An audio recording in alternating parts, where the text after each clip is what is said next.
Hoje, dia 20 de novembro, é dia de zumbi e dia também da consciência negra. E pela primeira vez em 2024 é um feriado nacional. E esse também é um dia que nos convida a refletir sobre o racismo, seja ele um racismo explícito ou estrutural, qual que é o nosso papel dentro dele. E como esse canal é de série, eu te convido para a gente bater um papo e fazer umas reflexões aqui dentro do nosso tema, dentro do nosso mundo aqui do entretenimento. Bora? Sejam bem-vindos a mais um vídeo aqui do canal Minha Vida é uma Série. Eu sou o Luke fazendo um vídeo extra, né, porque não tem vídeo de quarta aqui no canal normalmente, e um vídeo diferente também, um bate-papo pra gente refletir sobre algumas coisas juntos. Só que antes de começar eu queria dar dois recados que são bem rapidinho, mas são recados necessários, então não pula essa parte não, tá? Primeiro recado, eu sou branco, eu acho que vocês notaram e eu sei disso, eu tenho um espelho em casa. Eu não sofro racismo, nunca sofri racismo nos meus 33 anos de idade. Então por que eu tô trazendo um vídeo falando sobre racismo se eu nunca passei por isso? Porque é o mínimo que eu posso fazer com a voz que eu conquistei, o meu espaço no mundo, né, como pessoa e como influencer, de certa forma,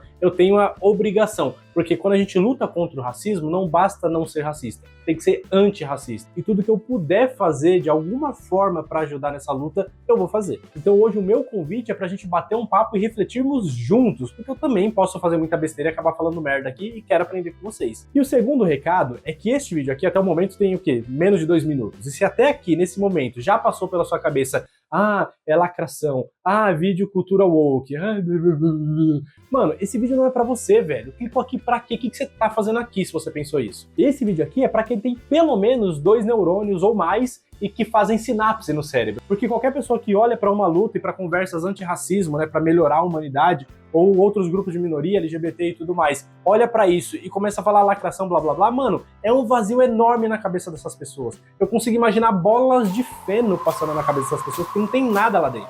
E esse vídeo aqui eu tô fazendo pra pessoas que querem aprender, que querem evoluir, que querem se tornar uma pessoa melhor e, consequentemente, transformar o mundo num lugar melhor também. E sempre que eu falo desses assuntos, eu aprendo com vocês, com os comentários de vocês, e eu gosto de acreditar que eu também acabo passando alguma informação legal e ajude outras pessoas a refletir. Então é essa troca que a gente vai fazer aqui agora, e é claro que este vídeo seria perfeito para Bia gravar, ou pra gente gravar juntos, que era o plano inicial, mas ela tinha outros compromissos, ela foi buscar o Bento na creche também, então não rolou. E aí vai ser só um branco falando sobre racismo, desculpem por isso. Mas esse vídeo vai ficar com os comentários abertos, desde que não haja ofensa, pra gente trocar essa ideia e aprender e refletir todo mundo junto, fechou? Principalmente se você também é branco. Bom, recados dados, pessoas idiotas já expulsas desse vídeo, eu espero, vamos trocar uma ideia aqui de ser humano normal. E aí, pra começar a nossa conversa, eu queria trazer alguns dados que são muito importantes pra contextualizar a reflexão que eu queria trazer nesse vídeo. Você sabia que o Oscar, sabe o Oscar, a premiação do Oscar, dos filmes e tal, ele foi criado em 1927, e a primeira premiação acabou só acontecendo em 1929, ou seja, até o momento são 95 anos de premiação do Oscar para melhor ator, melhor atriz e todas as outras tantas categorias. De lá para cá foram 96 edições, a edição desse ano de 2024 foi a 96ª, eu acho que eu errei esse termo, foi a número 96. O que significa, de uma forma óbvia, é que já tivemos 96 atores e 96 atrizes premiadas com o prêmio do Oscar, né, que venceram o Oscar. Se juntar os dois, homem e mulher, tivemos 192 pessoas que venceram o Oscar. Dessas 192, sabe quantas foram negras? 6. O primeiro ator negro só foi ganhar o Oscar em 1964, já tinha 35 anos de existência o Oscar, e foi o ator Sidney Poitier, pelo filme Uma Voz nas Sombras. Depois dele, demorou mais 38 anos para o segundo ator negro vencer, que foi em 2002 com a vitória do Denzel Washington, pelo filme Dia de Treinamento. Aí o terceiro ator que venceu já foi em 2005, que foi o Jamie Foxx, pelo filme Ray, e em 2007 o Forest Whitaker, pelo O Último Rei da Escócia, também venceu, e o último ator negro agora demorou mais 15 anos, foi só em 2022, que foi o Will Smith pelo filme King Richard. Mano, 5 atores negros homens entre 96 que já foram premiados. E agora no cenário de mulher é pior ainda, porque tivemos apenas uma, foi a Halle Berry em 2002, pelo filme A Última Ceia. Isso é bizarro demais, mano, mas calma que eu tenho mais informações. Ainda falando sobre o Oscar, agora de atores e atrizes coadjuvantes, que tiveram aí também mais de 90 premiações, tanto para homens quanto para mulheres, e aí a gente tem um número um pouco maior, mas eu também tenho uma explicação para isso, só que também ainda assim não é tão grande esse número não. Para os atores homens tivemos 7 premiações, tendo 6 atores, porque um deles ganhou 2 vezes. O primeiro foi em 1983, o Louis Gossett Jr. pela A Força do Destino. Em 1990, o Denzel Washington ganhou aqui também como coadjuvante, né, 12 anos antes de ganhar o principal, que aqui foi pelo Tempo de Glória. Em 1997, o Cuba Gooding Jr. pelo Jerry Maguire. Depois, em 2005, Morgan Freeman ganhou pela Menina de Ouro. E aí tivemos o Mahershala Ali, que ganhou 2 vezes. Em 2017, por Moonlight. E em 2019 por Green Book. E finalmente em 2021 tivemos o Daniel Kaluuya por Judas e o Messias Negro. Para mulheres, para atrizes coadjuvantes, a gente teve um número um pouco maior ou um pouco menos menor, porque não dá nem para dizer que esse número é maior, é grande, É menos pequeno porque foram 9 atrizes. A gente teve a primeira premiação em 1940, 11 anos depois da criação do Oscar, que foi para a atriz Hattie McDaniel pelo filme E o Vento Levou. Ainda que tenha sido por um papel completamente estereotipado, porque era uma empregada doméstica, que fazia muito serviço e tudo mais. Teve muita reclamação nessa época em cima disso, por ela ter aceitado esse prêmio e tal, mas, mano, era o papel que deram e ela fez o melhor que pôde e conseguiu vencer o prêmio. Então, ainda assim, foi uma coisa muito grande. Só que isso só voltou a acontecer mais de 50 anos depois, em 91, com a atriz Whoopi Goldberg, pelo filme Ghost. Depois, só em 2007, 16 anos depois, a Jennifer Hudson voltou a ganhar pelo filme Dreamgirl. Em 2010, a Monique ganhou pelo Preciosa.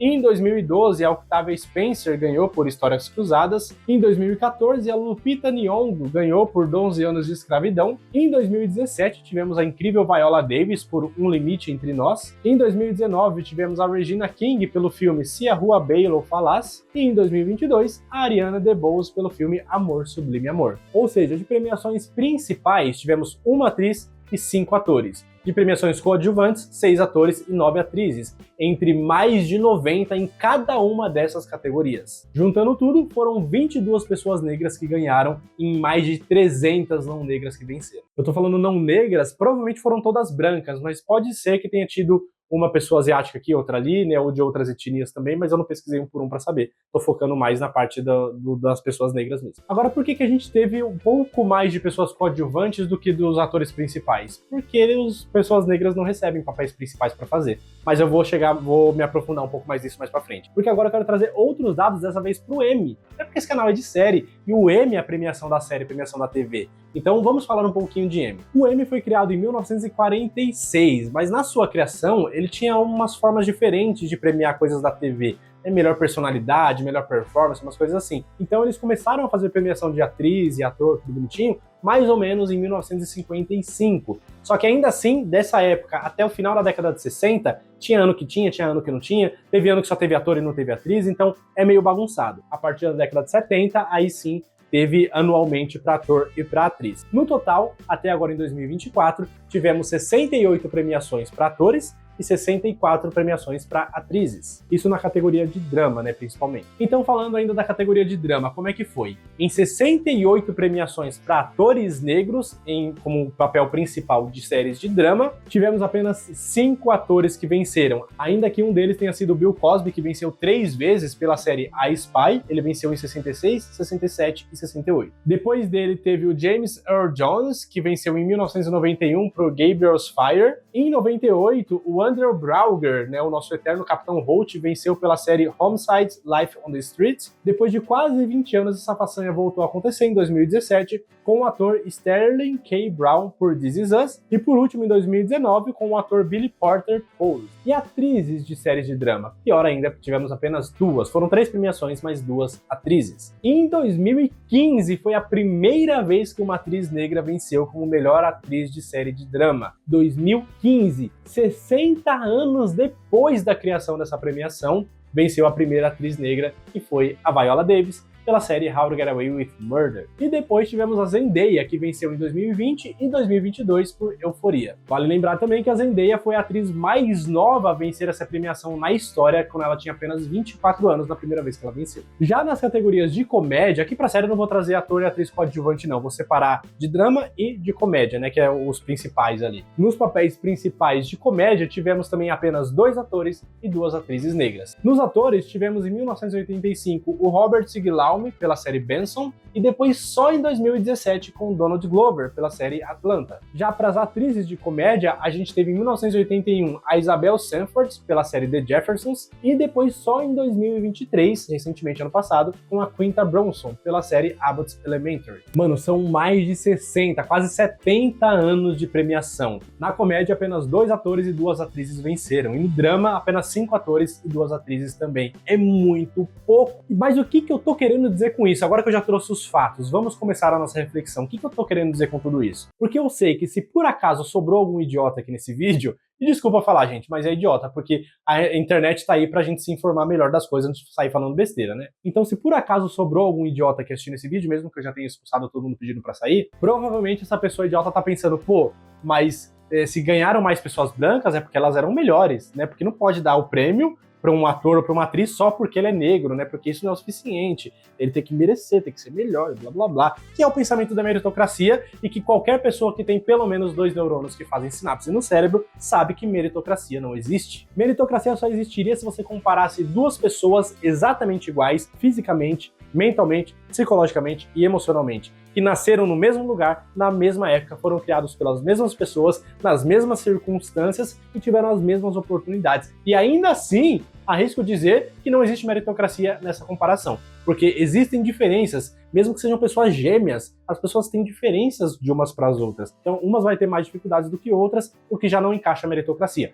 Mas vamos colocar apenas coisas externas. Nessa ocasião, talvez haja um espaço aí para encaixar a meritocracia. Qualquer coisa além disso não existe, porque sempre alguém tem mais vantagem do que outra pessoa. Sempre. É aquela história da escala 6x1, ou das pessoas que falam que todo mundo tem as mesmas 24 horas, sendo que o trabalhador da periferia tem que pegar 3, 4 horas de ônibus, enquanto a pessoa que nasceu já numa condição melhor já trabalha de home office, ou trabalha meia hora do trabalho, ou às vezes pôde estudar até o final da escola, né? Diferente de pessoas que têm uma condição mais precária, que teve que começar a trabalhar com 9 anos e abandonar a escola. Então não existe meritocracia, tá? Vamos começar já daí. Eu quero que vocês repitam comigo agora. Meritocracia não existe. Meritocracia não existe. Meritocracia não existe. Gravaram? E aí, se a gente for falar da população negra, né, de homens e mulheres pretos, é pior ainda, porque já vem aí, historicamente falando, do negócio da escravidão. Então já é uma dívida histórica, que eu tenho certeza que vocês já ouviram esse termo, que é difícil de reparar, que vai demorar muito para haver uma reparação disso, se é que vai haver um dia. Gente, vocês têm noção que a escravidão no Brasil acabou há menos de 150 anos atrás? Menos de 150 anos atrás. Então, 150 anos atrás, pessoas que não eram escravizadas, elas já tinham estudo, já tinham uma condição, já tinham dinheiro.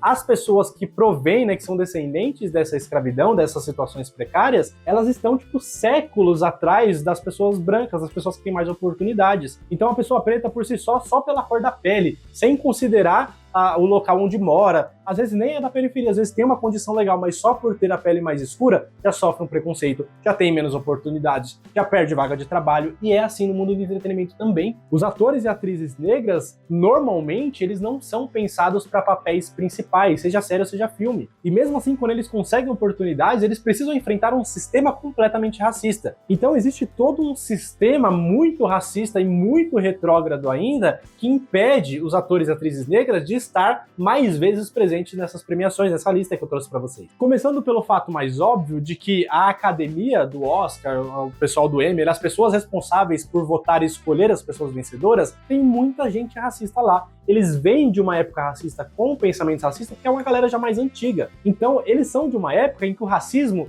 não só era normal, como era encorajado. As pessoas eram encorajadas a discriminar as pessoas pretas. Então eles já vêm com esse pensamento, eles olham uma pessoa que atua bem, né? É uma boa atriz, mas vê uma mulher negra e atua muito bem, eles acham que tá no mesmo patamar, e não tá, sabe? Às vezes tá muito na cara que não tá. Então já existe esse problema, né, desse preconceito. Só que não só isso. Toda a estrutura de Hollywood é racista. Porque os atores e atrizes negras, eles não recebem a mesma quantidade de oportunidades. Eles não são necessariamente protagonistas de grandes histórias. Quando Hollywood pega uma grande série, um grande filme para fazer, os primeiros nomes que vêm na mente são de grandes atores brancos. E aí eles sempre são protagonistas, e por isso que eles recebem mais indicações, consequentemente, vencem mais vezes. A não ser que a produção seja sobre escravidão, seja sobre algo especificamente da cultura negra, né, seja alguma coisa nessa linha de pensamento, aí sim a gente vê mais atores e atrizes negros participando, o que é meio óbvio, né? Então, se eles não recebem essas oportunidades, como é que eles vão ser indicados? Como é que eles vão vencer essas premiações? Essa é uma informação que vem de uma das maiores atrizes que já tivemos na história e que temos a sorte de viver na mesma época que ela. Essa atriz que se tornou uma EGOT há alguns anos atrás. EGOT, para quem não sabe, é o artista que vence o Emmy, né? É uma sigla, E de Emmy, G de Grammy, né, que é o da música, O de Oscar dos filmes e o T de Tony, que é mais voltado pro teatro, pra Broadway. Ela venceu tudo, eu vou repetir, ela venceu tudo isso, e ainda assim ela não tem as mesmas oportunidades que atrizes brancas, e isso foi ela que falou. Então, com vocês, eu vou deixar a palavra de Viola Davis. The only thing that separates women of color from anyone else is opportunity.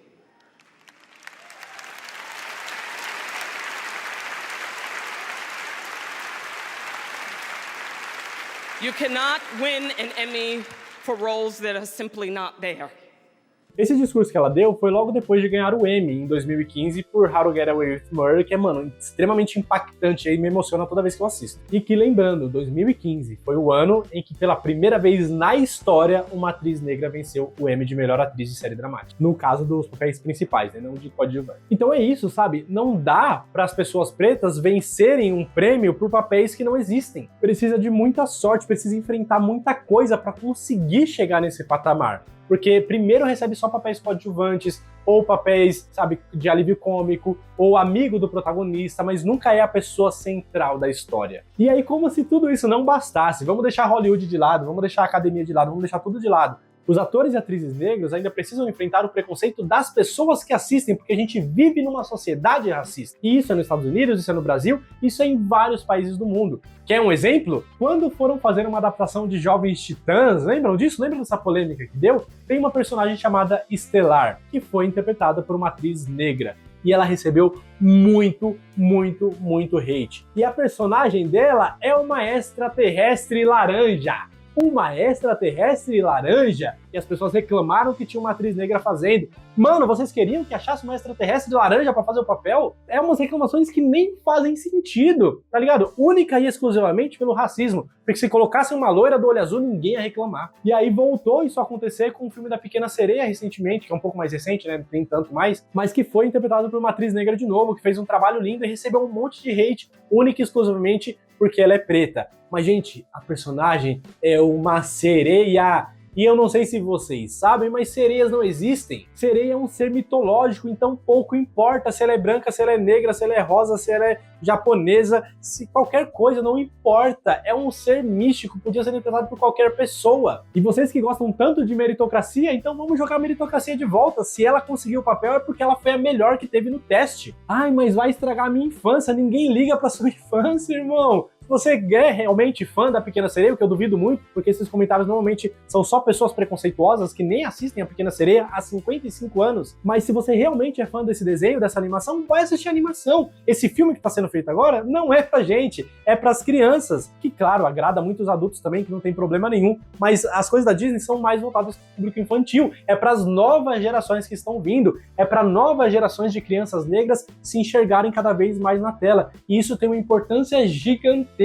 Então, mano, parem de reclamar, pelo amor de Deus. Olha o tanto de coisa que um ator ou uma atriz negra precisa enfrentar única e exclusivamente para fazer o seu trabalho. Entendem todo o negócio aqui, a dificuldade? Beleza, Luke, mas o que tudo isso tem a ver? Realmente é revoltante tudo isso e tal, mas por que eu tô fazendo esse vídeo? Porque são coisas que eu tenho refletido há algum tempo atrás e eu gostaria de te convidar a refletir também, como eu disse, principalmente se você for branco ou branca. Mas eu gostaria de deixar uma mensagem aqui, antes de encerrar esse vídeo, e que realmente você fizesse um exercício de reflexão. E pare e reflita. Dos últimos filmes e séries que você tem visto, quantas dessas produções tem ator ou atriz negra no papel principal? No papel principal, não tô falando de alívio cômico, de amigo do protagonista, daquele tipo de personagem que se sair da série, que se sair do filme, o filme acaba, a série perde o sentido. Quantas das produções que você tem assistido recentemente que é dessa forma, que é a pessoa principal é negra? E vou além ainda, não só das que você tem assistido recentemente, mas das suas coisas favoritas, das suas séries favoritas. Quantas das suas séries favoritas, o top 10, quantas dessas 10 o elenco principal é preto? A protagonista é preta. Eu vou citar algumas produções do meu caso, tá? Não tô falando que é o caso de vocês, mas do meu caso. as minhas séries favoritas, meu top 10, top 15 aí, por exemplo. Eu tenho Friends, How I Met Your Mother, The Big Bang Theory, Ted Lasso, House of the Dragon, Sons of Anarchy, Supernatural, Breaking Bad, Prison Break, The Mentalist, Person of Interest, Game of Thrones, Modern Family, The Office, Two and a Half Men. Mano, a lista é gigante de elencos que são praticamente todos ou todos branco. Claro que essas não são as únicas que eu gosto, tem outras também, tipo Maluco no Pedaço, que o elenco é totalmente negro, e eles trazem algumas causas sobre isso. Tem o Patrulha das Crianças também, que não foca tanto na cor da pele, mas é um elenco majoritariamente negro. Mas são séries que são feitas para ter uma família negra, então eu ainda nem conto muito essas séries. Eu tô procurando aqui junto com vocês, pra gente refletir, histórias que o personagem tanto faz ser branco ou preto, mas foi escolhido um preto para aquele papel. Entende? Porque ser escolhido um preto ou ser escolhido para um papel que só pode ser uma pessoa preta representando, não tem força nenhuma. Porque só poderia ser uma pessoa preta fazendo. Agora, o papel que qualquer pessoa poderia fazer, como a Ariel, por exemplo, e uma pessoa preta ser escolhida, aí sim tem uma grande importância. E aí eu trago algumas que eu consigo lembrar aqui, tipo Brooklyn Nine-Nine, que tem o trio principal, o trio protagonista não é só o Jake, mas é o Jake, a Amy e o Capitão Holt. Um branco, uma latina e um preto. Eu posso citar também, de repente, Grey's Anatomy, que ainda que os protagonistas sejam a Meredith e o Dr. Shepard, que são brancos, mas isso foi lá em 2004, 2005, quando estreou. A Doutora Bailey e o Dr. Weber foram ganhando cada vez mais espaço. São pretos e são as caras, os rostos principais da série hoje em dia. Então é uma série que teve muito espaço e que também falou sobre muito de racismo. A própria How to Get Away with Murder, né, com a Viola Davis, poderia ser qualquer pessoa no lugar dela, mas foi ela e ela foi brilhante. Então tem uma ou outra que ainda dá pra citar, mas não chega nem perto da grande lista que eu tenho, que os protagonistas sempre são brancos. E aí eu jogo uma pergunta pra vocês, que é a pergunta que eu me faço também. Foi uma escolha consciente? Óbvio que não.